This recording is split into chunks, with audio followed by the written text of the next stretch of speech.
Last session of the day, and I am delighted to be here. I'm Emma Hogan, the Americas editor of The Economist, and we have a terrific lineup for what I hope will be a very sort of stimulating final session, where we're basically going to have a conversation about trade between the UK and Mexico. So let me introduce. So I have Alan Lorenzo from Diageo, which is one of the largest alcohol beverage companies in the world. Make such staples as Johnny Walker and Don Julio. We have David Atherton, the president of the British Chamber of Commerce in Mexico, who's also a fourth-generation Anglo-Mexican. Dee Smith, the CEO and principal of Strategic Insight Group, which is a private intelligence company. And then Altagracia Gomez Sierra, chair of the board in Grupo Minsa and Alma, which is a conglomerate of tortillas, transport, housing, energy, and agribusiness. So great. Thank you very much for all joining us today. So in 1870, Latin America bought a third of UK imports. Now it's less than 1%. Altagracia, can I start with you? What could be done to boost trade between the UK and Mexico? I'm going to switch to Spanish. Of course, and I'm going to put my... Primero que nada, muchísimas gracias a los organizadores del evento, a HSBC, que fue quien me invitó, y desde luego a los panelistas que me acompañan. Cuando hablamos de comercio internacional, desde luego, y específicamente esta oportunidad mientras se da la negociación, o entramos ambos países en la negociación de lo que sería el Tratado de Comercio entre México y United Kingdom e Inglaterra, creo que hay varias cosas que son oportunidades y que son retos, ¿no? Desde luego, ninguno de los dos países en la actualidad representa una parte importante de exportaciones o importaciones hacia el otro país. En determinados nichos, como es Diageo, que uno representa en bebidas alcohólicas y algunos otros, automotriz, etcétera, etcétera, hay diferencias competitivas importantes que nos vuelven socios estratégicos. Pero creo que hay tres cosas muy básicas que son una buena noticia para ambos países. Ambas, la secretaria de Economía por parte de México y la secretaria de Comercio Internacional por parte de Inglaterra han dicho que se van a fijar en tres cosas en esta modernización del Tratado de Libre Comercio de ambos países. Y la primera de ellas es el cambio climático. ¿Cómo hacemos que este capitalismo que se ha dado desde luego desde 1870 que se hizo el primer tratado de libre comercio con México, de importaciones y exportaciones, pero ¿cómo alineamos por medio de políticas públicas, incluyendo tratados internacionales, al capitalismo para que se pague con rentabilidad económica lo que se traduce en rentabilidad social? Le hace equidad de género, que es uno de los pilares que se buscará en este Tratado de Libre Comercio. Le hace cambio climático, que nos podamos comprometer a llegar a una meta de menos emisiones o de cero emisiones en el mediano y largo plazo. Le hace labor laws, la formalización de empleos mejores pagados o empleos dignos en México.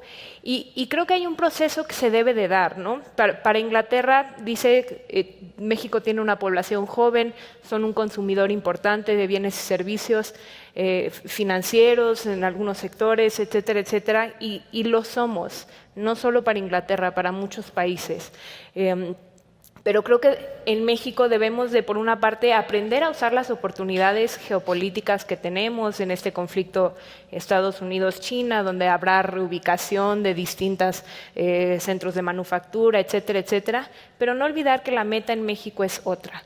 Debemos de pasar de la economía de manufactura a la mentefactura, ¿no? En un mundo de economías donde se valoran los big data, y las ideas y las marcas y los intangibles, es muy difícil que México pueda seguir siendo el líder de América Latina y un líder a nivel mundial, ¿no? Finalmente somos la economía número 16 del mundo, si no logramos transformar nuestra economía a que tengan procesos de más valor agregados, ¿sí? Donde logremos otra vez traducir en rentabilidad económica, esto que también lleva rentabilidad social.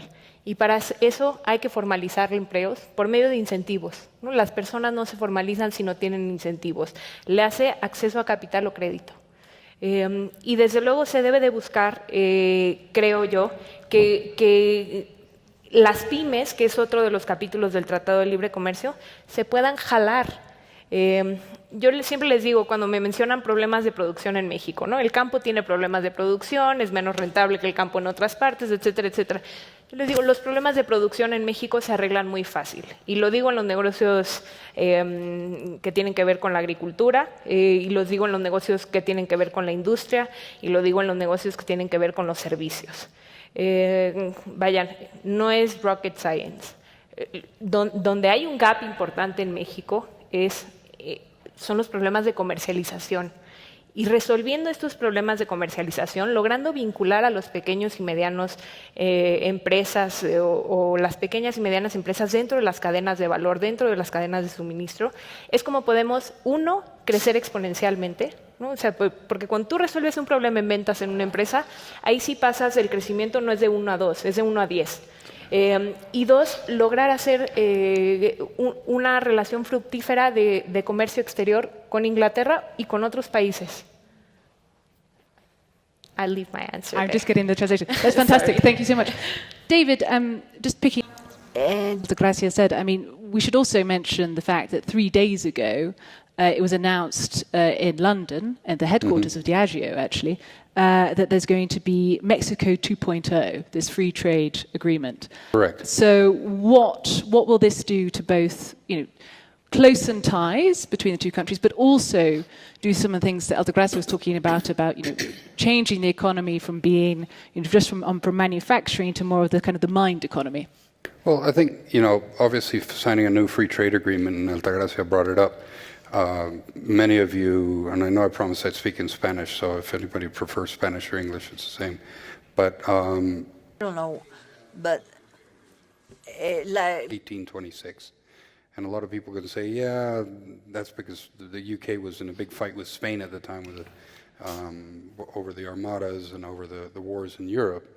But the fact of the matter is that when you have a global, a geopolitical shift like we're having now with China in Eastern Europe, etc., what we need to do as a country is that we need to take advantage of these things. And right now Mexico is not taking advantage of these shifts. You can argue till you're blue in the face that, you mentioned 1870, 30% of UK exports to Latin America were to Latin America. And that was all capital goods, machinery because of the Industrial Revolution and all the rest of it. And that economy has shifted to a consumer products and services economy. And what we need to do, and I think Altagracia is exactly right, the distribution and the logistics of the final product here in Mexico is extremely inefficient. It's very hard to get a product from a manufacturing center, let alone from the UK or somewhere else, to the consumers here. So my first point would be, don't forget the Mexican consumer, because we're a big country, we have a big economy now. And absolutely, Mexico UK 2.0, which really is a derivation of the free trade agreement that was signed in the 90s with the EU, is an important step. But really all it does is it sort of evens the playing field so you have a backdoor into the US.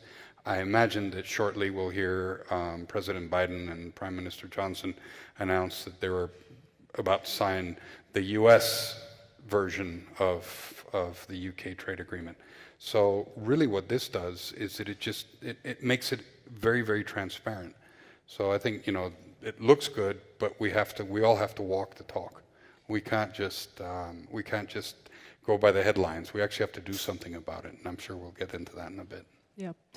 Alan, one of the biggest, it seems to me, looking at the stats on what the UK does export to Mexico, it seems to, sort of beverages are fairly high up there. So what do you think about this this new agreement, and what impact will it have, on your business? en su negocio. Thank you so much. Clearly, we're very happy. Pláticas comerciales entre el Reino Unido y México. El Scotch es muy importante para el Reino Unido. Para darles una idea, Diageo es la empresa de bebidas y alimentos más grande del Reino Unido, ¿no? Y está en el top 5 de los contribuyentes netos a la balanza comercial para el Reino Unido. Scotch es muy importante. Pero así como el Scotch es muy importante para el Reino Unido, el tequila lo es para México. Muchos no saben, pero el tequila ya es el segundo producto agroindustrial de mayor valor en México, rebasando el aguacate, ¿no? Y el potencial es enorme. Entonces, el que existan estos tratados comerciales nos permite seguir llevando el producto, y ahora voy a hablar de tequila hacia afuera, a otros mercados. Es importantísimo y México ha aprovechado bien muchas categorías, ¿no? Como ahorita lo señalaba Altagracia, han aprovechado las fortalezas de los tratados comerciales para crecer sus industrias internas. El tequila creo que es un caso de éxito, el Scotch whisky es otro caso de éxito si lo vemos desde el Reino Unido hacia México. Entonces celebramos esta oportunidad y queremos que se acelere, ¿no? Para nosotros es súper importante lo que comentaba ahorita David, que también en estos tratados se incluye una parte de transparencia, que las reglas estén claras porque eso genera una competencia más justa.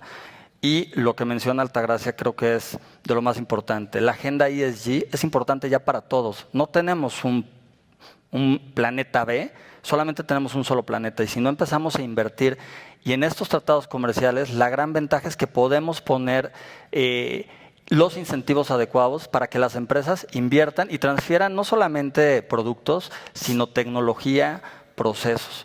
Yo te diría que por eso celebramos mucho, ¿no? Este acuerdo que inició la semana pasada. Last week. Latin American governments are generally fairly enthusiastic about trade agreements. So nearly 450 bilateral deals have been signed since 1973, but more than 370 are intra-regional, rather than, they don't involve deep integration with richer countries. So Dee, I want to get your sense in what could Mexico do to become a reshoring hub certainly for its nearer neighbour, the US, but potentially for the UK? So, I think it's important to back up just a bit and think about the context that we're talking about. And I'll quote the BlackRock CEO, Larry Fink, who said in his 2022 letter that the Ukraine war was going to bring a full stop, I think was the term he used, to the globalization that we have known for the last 30 or 40 years. And I think it's easy to underestimate how big a change we're looking at with not only the war in Ukraine, but the still ongoing effects of the pandemic and various elements that are going to change supply chains irrevocably, already have, in fact. And so you're looking at a situation where there is a great deal of reconfiguration of supply chains that's going to have really impactful consequences for a lot of operating companies, for investors, for businesses across the board, and for national relations. And I think this falls into several categories. There is the reshoring, which is obviously bringing onshore. And then you had some interesting comments. I'd love to dialogue with you about that in the glassware world. There is also nearshoring, which is bringing things closer to the user's domain, and those two, of course, overlap. But there's some new ideas out in the diplomatic and business worlds, including friendshoring, which is the idea that you should try to create value supply chains with friends, with people you can depend on, and not with potential enemies or even actual enemies. And then there's something I'm starting to call safe shoring, which is related to friend shoring, but it's, again, what can you depend on? And so, when you put those together, you see a very different configuration of trade. And this is part of a change in the world that it's called autarky, or you can use the word fragmentation, into different spheres of influence and spheres of operations, some of which will have close connections, like the Americas and Europe writ large, some of which will have very fragmented connections, like the United States and China.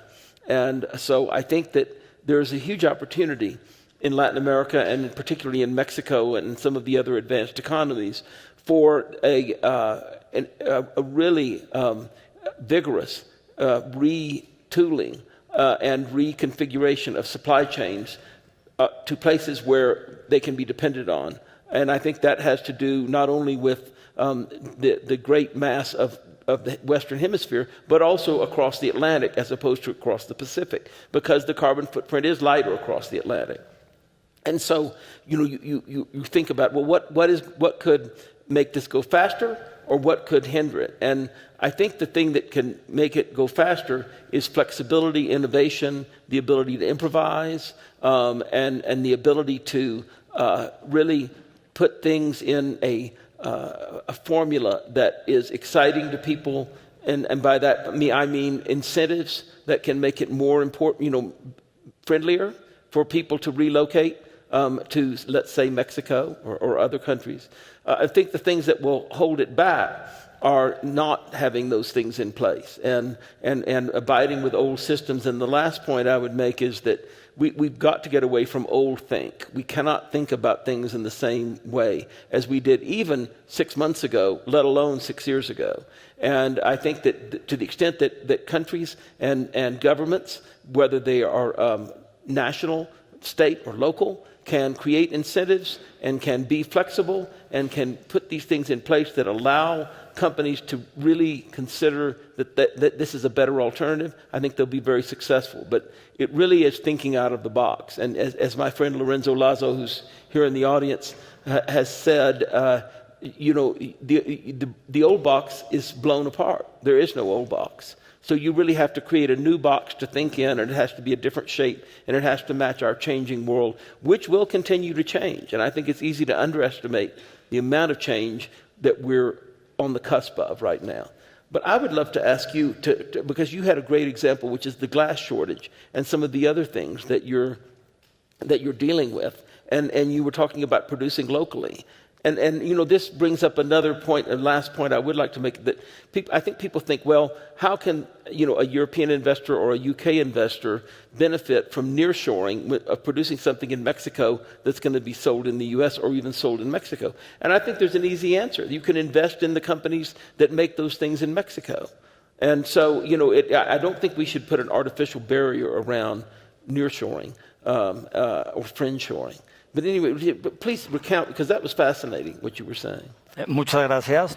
Estábamos teniendo una conversación muy amena previo a entrar aquí y compartíamos que debido a las distorsiones que hay en la cadena logística, el tema del vidrio es un reto para todas las empresas, pero no solamente es el tema de traerlo, sino decíamos, si lo desarrollamos localmente, también estamos contribuyendo a las metas de descarbonización que todos tenemos. No hay un planeta B. Tenemos que salvar este planeta. Y si pensamos en el Scope 1, 2, pero sobre todo en el Scope 3, el poderlos tener localmente con tecnología que viene de otros mercados nos permite acelerar esas metas a las cuales todos tenemos que llegar. Esa era la conversación que estábamos teniendo previamente, ¿no? I speak too fast, sorry, in Spanish. No, that was excellent. But just to push back a bit on this nearshoring utopia that I feel a lot of people talk about. I mean, what if nearshoring for the US means onshoring? I'm sorry, say that again. What if nearshoring for the United States means onshoring? Well, I think that, again, we're using old terms, and I don't think that they match the current reality. And I think that it's not going to be about nearshoring or offshoring. It's going to be about dependability, location, carbon footprint, cost, whether you can actually, one of the chief advantages for Mexico, for the U.S., is that you don't have to go through a port. You can drive it up on a truck. And so if you are a manufacturer, if you're a company that produces something and needs something, some kind of container, a bottle, a cardboard box, whatever, and you can't get it because the ports are backed up, because COVID has happened or something else has happened, or there's some set of barriers that have been put in place geopolitically through some trade war or something, and things just get very backed up. You can still drive it up on a truck, as I say. So I think it's going to become very, what's the word, visceral, very just kind of about the specifics of the ability to make something happen so that you can stay in business instead of going out of business. If you don't have the right containers and you can't sell your product, you can't stay in business. David, what would you like to see in terms of the Mexican government's policy in order to make the business environment here even more attractive to investors? Well, I think the first and most important one is a respect of the rule of law. The rules, I mean, ever since we were children, if you were playing a board game with your siblings or your cousins, and there was always one bright spark that decided the rules didn't apply to them, it made it very difficult for everybody. So the first and most important is the rule of law, and obviously the integrity that comes with that. We can also talk about, fighting corruption, fighting, in the earlier chat, they talked about oligopolies and monopolies. We have a country where, unfortunately, we have a few industries which are monopolized. It's a reality. It used to be the case, and I'll speak of something in the past, so as not to offend anybody in the present, but we used to have basically 2 beer companies here in Mexico. And you'd go to a restaurant, and you could either have Productos Modelo, Corona, and so on, or you could have Moctezuma Cuauhtémoc. And it depended what deal the restaurant owner had forged with which beer manufacturer as to which beer you were allowed to have. Nowadays, you go to the grocery store, and you can go to a city market or Fresco or Gigante or whatever, and there are probably 200 beers on the shelves. That is a huge change for those of us that grew up here. So rule of law, competition, and as a chamber member and president, I would like to see people arrive here in Mexico and be afforded the opportunity to compete. If you can't compete because you can't get, what Altagracia was saying, you can't get your raw materials because of supply chain issues or logistics issues, or you suddenly realize that the contract you signed isn't worth the paper it's written on, it makes it very difficult to make that decision to come. And it certainly makes it very difficult when you have to sit down with investors and convince them to put their money into it. So that would be my number one ask, that the rules be even for everybody. Having said that, I think there are ways right now in Mexico to do it. And one of the things that we've been very successful at with our members of the chamber is that you can go to some of the local governments that are trying to do certain things in a more progressive way, state governments, municipalities, and so on, where you are much more likely to have a friendly reception, a bit the friendshoring that you were talking about. I think we're a big enough country now that even the federal government isn't powerful enough to screw everything up. There are governors in the country, and there are mayors and whatnot who are willing to do, and maybe they're not huge. You're not going to build an airport, and you're not going to build another refinery, but you can certainly do city water services, you can do lighting, you can do shrimp farms, you can do, there are examples that we've had in the chamber over the past couple of years of people coming in and doing things regardless of what the rules are. The rules will come eventually, they'll have to. We saw the example a couple of weeks ago where the current administration wanted to do things that are against the free trade agreement with the US. And that got a pretty quick and pretty visceral response from the US about they couldn't do that. So I suspect that will continue to happen. Altagracia, I wanted to pick up on something you mentioned earlier, which I've already mentioned, sort of going from a manufacturing-based economy to, I think, as I understand, a mind-based economy. Can you tell me a bit more about that? What you would like to see policies either from the government, or federal levels? What is needed in Mexico for this change? Thanks. Spanish or English? Spanish. Okay. So. En el mundo, ¿no? La cuarta revolución industrial o la revolución industrial 4.0 se habla de una economía de datos, ¿no? De una economía de conocimientos, de una economía de intangibles, donde se valoran precisamente los procesos, etcétera, etcétera. Entonces, por una parte tenemos y no es una disyuntiva, ¿no? Por una parte hay que aprovechar esto que está, como mencionaron, se está desaprovechando en México. Hay que traernos todas las fábricas, maquilas, etcétera, etcétera, que se puedan traer de China y de India, etcétera, etcétera, porque yo no creo que sea el fin de la globalización. Yo creo que es una globalización del mundo occidental, la que va a seguir y se va a fortalecer. ¿no? Vemos a Finlandia entrando a NATO, vemos a otros países entrando a asociaciones, fundamentalmente que creen en los valores occidentales, ¿no? Y los Western values son, desde luego, el valor de la democracia, el valor del Estado de Derecho, que ya mencionaban por acá, y el valor de las libertades, ¿no? Hay otras economías que, desde luego, son pues algo más avanzadas en derechos sociales, económicos y culturales.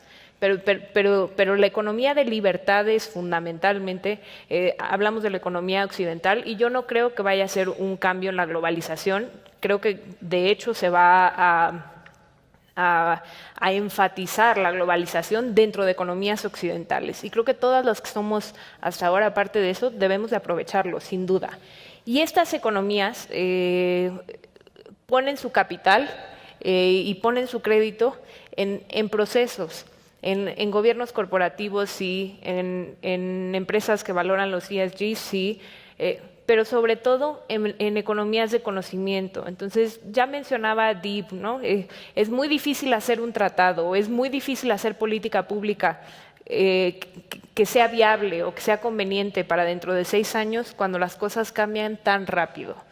Y es así que creo que debe de haber una política pública que incluya 2 o 3 aspectos fundamentales, ¿no? Primero, sí debe de ser política pública. Yo soy una fiel creyente que las empresas no se pueden ir por la libre. Creo que la política pública es la forma ideal de hacer transformaciones en los regímenes, en las políticas económicas de los países y las políticas económicas internacionales, por una sencilla razón, ¿no? Y es que es general y es abstracta, ¿no? Entonces, cuando tú necesitas transferir eso a precios de consumidor, sobre todo en bienes de productos de la canasta básica, ¿no? Yo te hablo de las tortillas que hacemos en México, te hablo del financiamiento de todos los granos que se hace en México, o del transporte público, o de las viviendas de interés social, o de líneas y subestaciones eléctricas, ¿no? que impactan directamente a los deciles más bajos de las poblaciones, sobre todo en países en vías de desarrollo. Deben de hacerse estos cambios por medio de política pública para que haya un even playing field, ¿sí? Porque si una la hace y la otra no puedes competir cuando hay tarifas sociales, no precios fijos, no subsidios, no, pero sí tarifas sociales, porque aunque la demanda de esto es inelástica, vaya, hay un límite dentro de lo que la gente puede pagar. Entonces, específicamente creo que México tiene la maravillosa oportunidad de poder ser un integrador de estos procesos, un integrador de conocimientos, sea porque es un nearshore, porque es un friendshore, porque es como le quieras llamar, tiene todo, ¿no? La gente de México es ingeniosa. Las crisis son las mejores oportunidades para que crezcan nuevos liderazgos. Y creo que la crisis que atraviesa el gobierno federal, por decir algo, no es una crisis particular de México. Creo que en el mundo hay una crisis de liderazgo, no solo en el ámbito político. Sí, en el ámbito económico, los empresarios que me veíamos como los Golden Boys, han salido noticias no tan flattering, ¿verdad? En sindicatos de trabajadores hemos visto una crisis de liderazgo que creo que la crisis del mundo, la pandemia, etcétera, etcétera, va a dar oportunidad a un aire fresco, a un replanteamiento de objetivos y a que se puedan hacer políticas públicas de largo plazo, ¿no? Que poco a poco generen 2 cosas, y ya con esto termino. 1, la movilidad.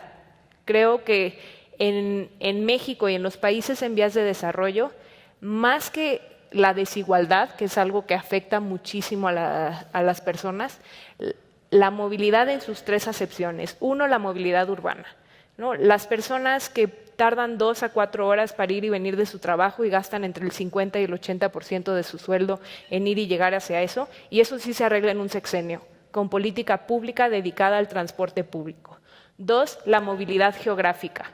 Sí, las migraciones se dan en 2 partes, unas de sur a norte, y no solo en México para Estados Unidos, se dan también en África para Europa, etcétera, etcétera, y la migración de campo a ciudad. Hoy, aunque en México el campo es muy, muy fuerte, el 90% de su población ya está en ciudades.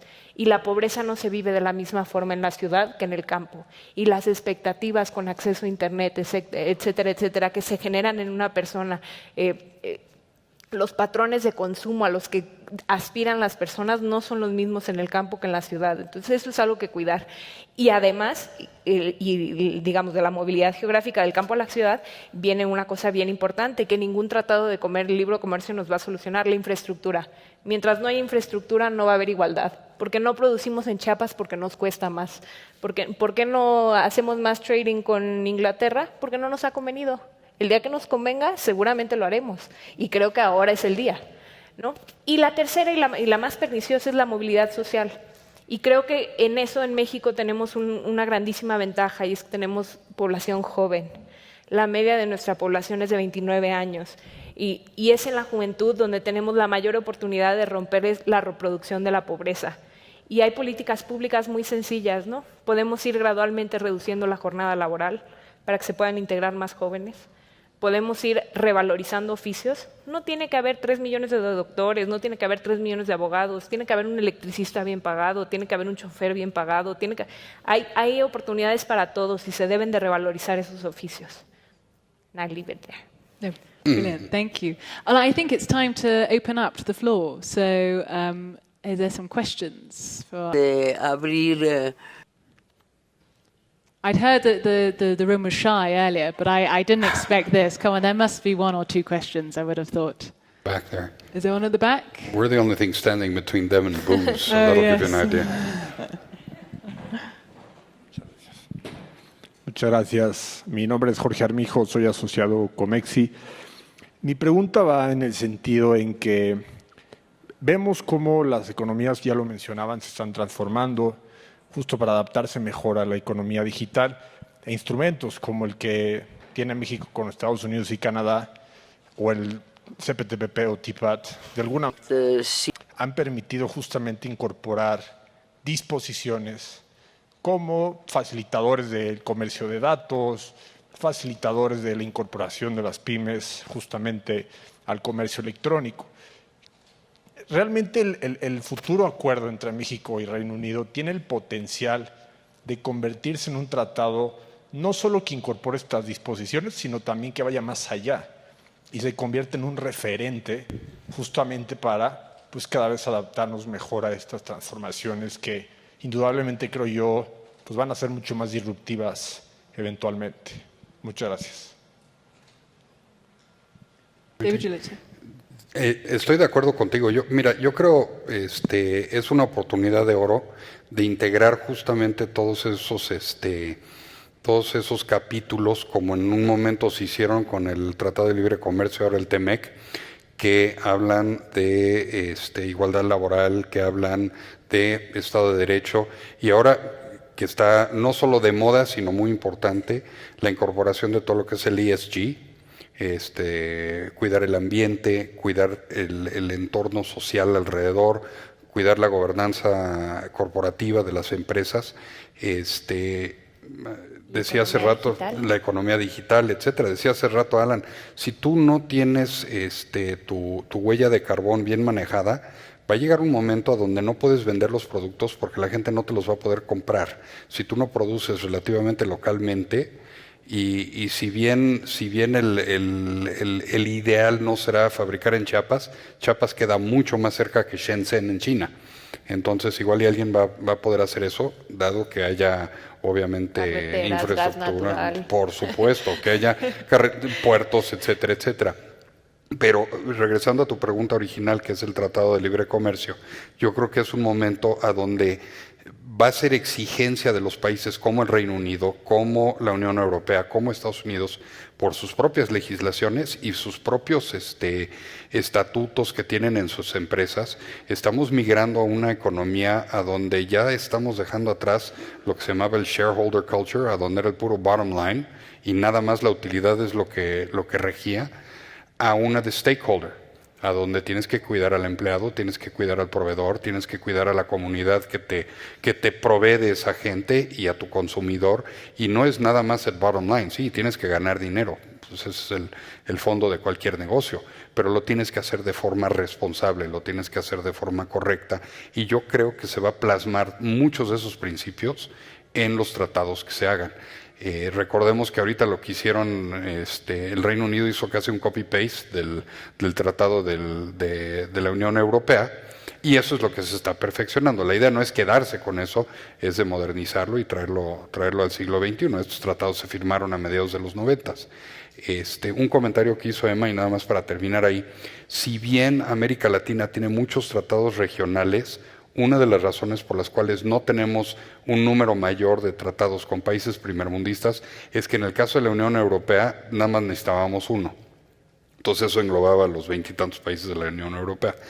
Eso se van a tener que ir haciendo uno por uno conforme algunos de esos países se disgreguen, y vamos a acabar con más tratados. Pero últimamente los tratados y la legislación y la política pública no sirven absolutamente de nada si no están rodeadas de una infraestructura judicial, legal, que si llevas un caso a una corte puedas tener una razonable certeza de que se vaya a resolver en un tiempo menos que dinosaurico. O sea, tiene que ser dentro de los tiempos para hacer el negocio. A mí no me sirve de nada demandar a un competidor desleal si me van a resolver en 15 años, si bien me va. Entonces, otra vez regresamos a Estado de Derecho, regresamos a confianza, integridad, y eso se tiene que plasmar en estos tratados que se están suscribiendo el día de hoy. Signed and produced today.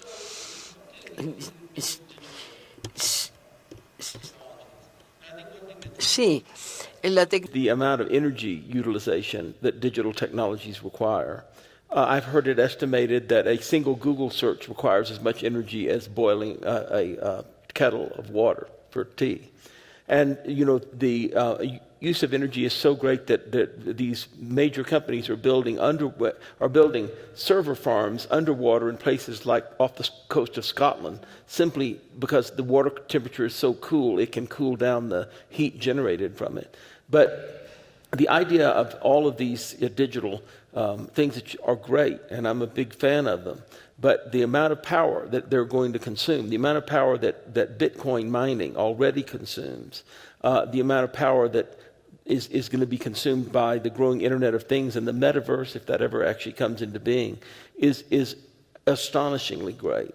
And I think that we forget, because we consume these things and we don't think about the energy in the same way we think about the energy of a carbon footprint taking something across the Pacific or what have you. But it's something that's going to become a big issue because it's just such a large expenditure of energy. Alan, did you have anything you want to? No puedo estar más de acuerdo que lo que dicen los panelistas aquí presentes. Yo creo que tenemos que pensar en ese tipo de situaciones, ¿no? Escuchaba ahorita el tema yo soy optimista de que creo que este tratado puede incorporar esos nuevos capítulos, porque cuando se negocia un tratado con 20 y pico países, es muy difícil, ¿no?, que quede esto plasmado, representado. Lo decía el canciller hace rato, ¿no? México hizo el trabajo, ahora está en ese proceso de validación a lo largo de toda la cadena de los países de la Unión Europea, pero creo que esa es la ventaja de este tratado comercial con el Reino Unido, que podemos aprovechar, ¿no? Cuando llaman el 2.0, efectivamente estaba basado en lo que se negoció anteriormente, pero ahorita hay una oportunidad para traerlo hacia adelante, incorporar esta parte digital, esta parte de ESG, y también considerar cómo los gobiernos estatales y municipales pueden jugar, ¿no?, para ayudarnos a acelerar las inversiones. Lo mencionaba David, o sea, tenemos no solamente que ver al gobierno federal, sino tenemos que jugar con el gobierno estatal y municipal, que gracias a la constitución política que tenemos, tienen mucho que hacer, ¿no? Faltan recursos, pero los recursos se pueden buscar de muchas fuentes, hay mucho financiamiento internacional que puede ser canalizado a México. Entonces creo que esa es la gran ventaja. Yo quiero verlo de forma positiva. Creo que tenemos una gran oportunidad de tener un tratado que pueda marcar tendencia, ¿no? Tenemos una secretaria Cloutier que tiene una visión progresista, el equipo del Reino Unido está ansioso, hay mucha energía por traer esos elementos, entonces creo que esa combinación, y si se dejan acompañar de las empresas, ¿no?, creo que el resultado puede ser benéfico para la sociedad en general. Altagracia, did you have anything to add? Yeah. I agree. Very good. Any other questions? Any other questions? ¿Alguna otra pregunta? Sí, hay Hi, allow me to ask this question in English. We have talked a lot about the opportunity of reshoring for Latin America on this panel, but this morning we also heard about this new leftist wave, which implies a lot of protectionism and interventionism. So how do we combine protectionism with the opportunity of reshoring? Isn't there a risk to kind of miss the train here? That's an excellent question. I mean, as Donald Trump shows, protectionism isn't always left wing, though, right? So it's a kind of who would like to take on this? I'll go first, and then I'd like to hear your opinion, Dee, as a professor of Latin American studies. Emma makes an excellent point. Protectionism and nationalism is not a left or right phenomenon. It's a phenomenon that's used by populists to garner attention. And in case anybody's under any illusions, our current government is not leftist. I don't know what they are, but they're not leftists. They're not right either. They're something else entirely. So that's an important thing.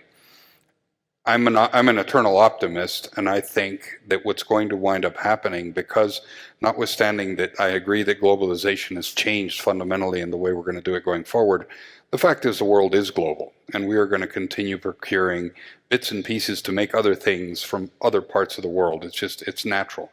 Different parts of the world have different talents, different resources, different ways of doing things, and I think that although it's probably fundamentally changed, it hasn't gone away completely. So when you're thinking about making an investment in a country like Mexico, say, those investments usually take quite some time to develop, from the back of napkin over a couple of cocktails to the minute you produce your first widget is usually several years. The current administration is 2.5 years away from becoming a lame duck and less than 3 years away from not even being around. If any of you have been to a government office which is more efficient than a private enterprise, I'd like to hear about it. They are not going to get done what they think they're going to get done in the next 2.5 years. That's just a simple fact. They're no, and this is my British side going to come out, they're no bloody good at it. And they're just not going to do it. They can probably mess things up quite well. But I think the geopolitics of the way trade works over the long term are going to win out over petty populists or demagogues. And again, I can't emphasize strongly enough, this isn't a left or right issue. This is an issue that's very particular to the current time that we're in, which is evidenced by a lack of leadership. The problem is when leaders can't lead, what they do is they blame everybody else for their problems. They act like anything that goes wrong, they sweep under the carpet, because if you're telling everybody that everything good is because of you, you can't have it both ways. That means everything bad is also because of you. So that's why they're all tempted to brush bad things under the carpet. Oh, COVID, oh no. 2 people are going to get sick and that's going to be it. Brush it under the carpet. And if you look at the governments that tried to cover up COVID at the beginning, they're on all ends of the political spectrum. So in answer to your question, I wouldn't be so afraid of that. I would be more, once again, and I hate to keep harping on it, but go back to the rule of law. What is actually written down in paper that hopefully you can count on either in local courts or in international courts to support what you're trying to get done. And be optimistic. I don't think we have much of a choice there. I agree completely with what you say, with this one caveat, and that is that I think we're moving into a world where there are going to be other considerations, and I think they have a lot to do with security. I'll give you an example. A few years ago, someone in the U.S. Navy, I think, woke up in the middle of the night and realized that all the flat screen displays on the fighter jets were made in China, and what that would mean if we got into a hot war. Now, we're a lot closer to one now than we were then.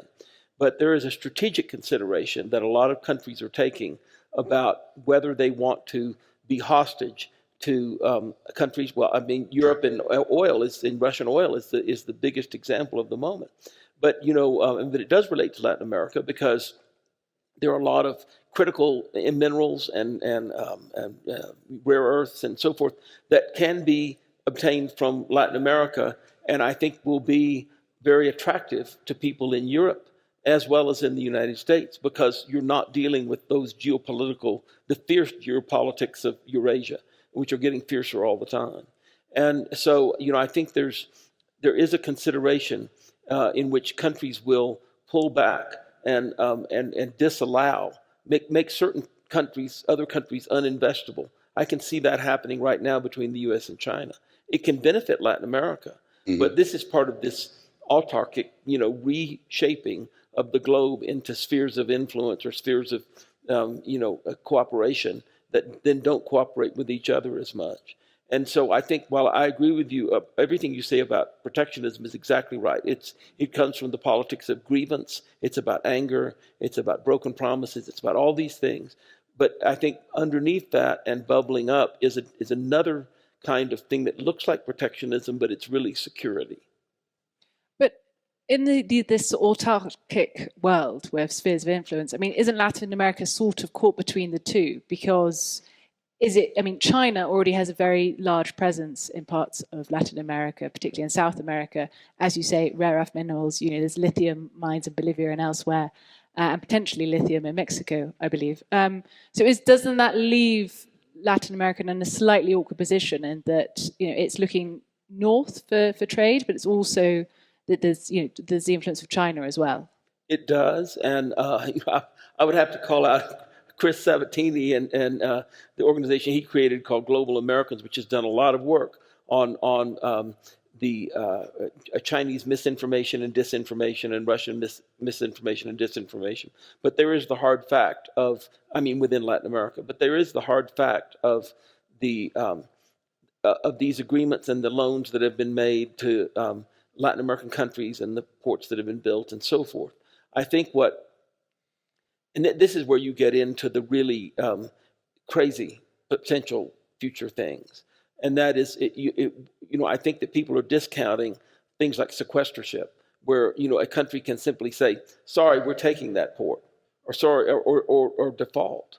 And I think that the Chinese have not come to terms with the fact that when they build something in some other country, it really is in the other country, and it's not theirs in the same way that something in China is theirs.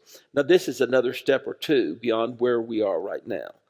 But where we are right now is already several steps beyond where we were even a year ago. And the fact that you see Western companies pulling out, on their own accord from Russia with billions and billions of dollars of losses, because they either think it's the right thing to do, or it's the politically expedient thing to do, or they can't afford not to do it because of reputational risk.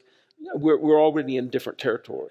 And so I think that it's dangerous. It's this thing of the box is already ripped apart. It's dangerous to think that you're going to apply the old rules to the new reality, and we don't even really know what the new reality is yet. Gosh, we have one final question. Yes, I think so. Yeah, for people at the back to hear.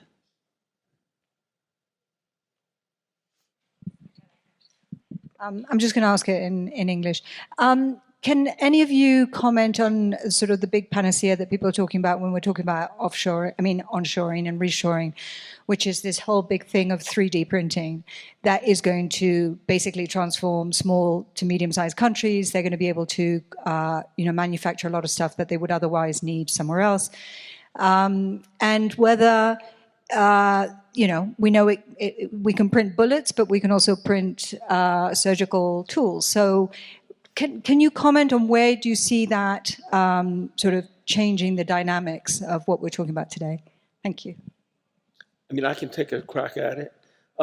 It's a really good question. And, 3D printing, I think there are a couple of things to say. First of all, 3D printing requires the precursor molecules. So you have to have the inputs to print something, whether you're printing a piece of cake or you're printing a bullet. It doesn't come from nothing. So you still have the resource problem. But it is a transformational technology, and the cost elements of it. And I'll give you an example that I was discussing with somebody recently. To keep a homeless person on the street in San Francisco, California, costs about $40,000 to $45,000 with the policing, the damage to the city, the food, all these things that Is that per year? Sorry, Sorry? $45,000 a year. $45,000 a year per person. Right. You can 3D print a house for about $5,000. So why don't we do that? And this is going to bring up a whole lot of questions like that again have to do with social engineering and social decisions. And I think one reason that in the U.S. people don't do that is that there's a Puritan mentality of that if you don't work for something, you shouldn't have it. And I mean, that has its good side and its bad side. But I think we're coming up to the combination of these really transformative technologies and these really excruciating resource shortages that is going to reconfigure things in a way we can hardly imagine sitting here. Altagracia, does 3D printing have any sort of possibilities for your businesses? Sure. I think it's a matter of cost right now, as Dee was mentioning. No, I think all transitions go hand in hand to how much they cost and what's the benefit you can reap from them. No, and you see it, for example, I manufacture buses.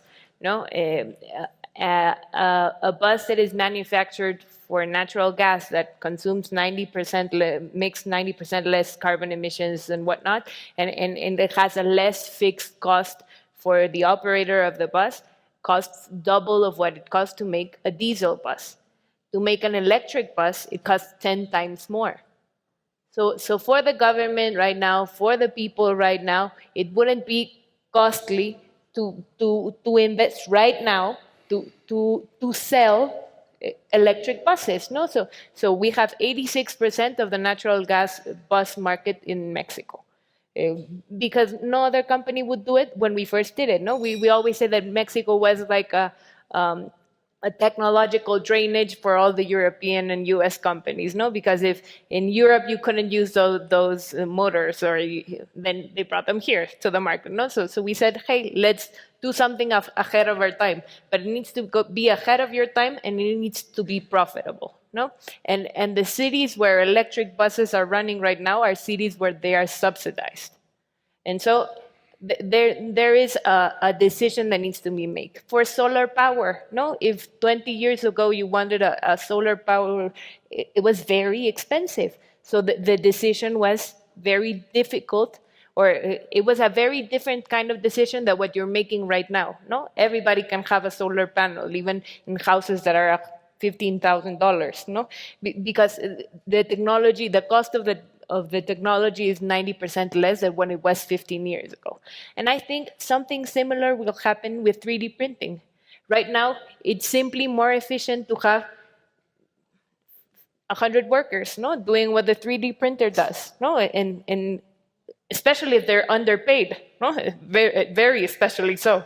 But I think it will come a time when it's convenient to do it. And I think as the more development the technology has in 3D printing, the more precision it can promise, the more advantages that it develops in this forming time, when it comes time to be massively consumed, no? Because right now, 2 or 3 companies may do it, but there'll come a time when it's time to massively produce and consume it, and I think it's coming. No, I just think the next 10 years will still be for small parts, no, or smaller molds, no. I do auto parts in another one of my companies, and I'm very competitive when the molds are huge, no. So I make huge molds for Tesla and for John Deere and for Greenbrier and for Audi, but when the smaller parts, any mom and pop shop can do it, no? So you're not the most competitive. They're not going to pay for a corporate governance and blah blah blah when there's a cheaper way to do it, no? So I think it's coming. Just like to add one thing to it, and agreeing with my colleagues on the panel. 3D printing is a panacea. If you look at it a bit like natural resources being a panacea, we all know that they're not. We see countries like Nigeria, like South Africa, the Congo, et cetera, Venezuela, have huge natural resources, but any panacea in a vacuum isn't going to do much.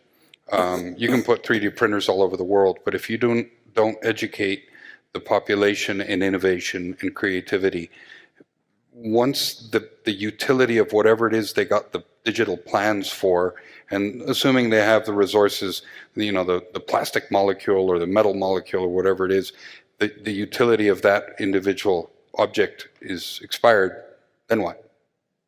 They don't have the wherewithal to move to the next step.